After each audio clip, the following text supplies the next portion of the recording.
production to throw at it. So we figured we would go the opposite way. We figured we would stand out by being as weird and indie and cheap as possible. So I bought about $20 worth of fruit, Phil rented out some goofy costumes from the costume shop, and we just ran around in a public park, acting like idiots for about an hour. And boom, that was the trailer done.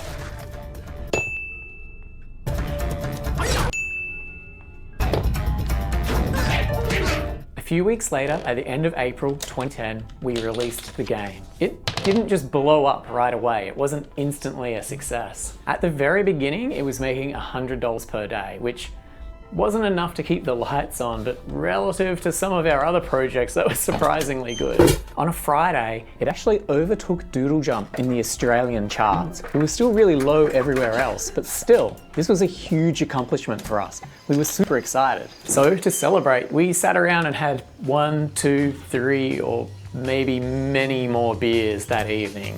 And then as the night was wrapping up, all of a sudden we saw an email come in. I have no idea why we had our email open, but we did. Anyway, the email was from Apple, and they wanted to feature the game, which was an absolutely massive deal. The only problem was they needed the feature art like in a few hours. We needed to do it right away. Sharf had actually already gone home, so we had to call him back in, and then with everyone with definitely more than a few beers under the belt, we actually put together the original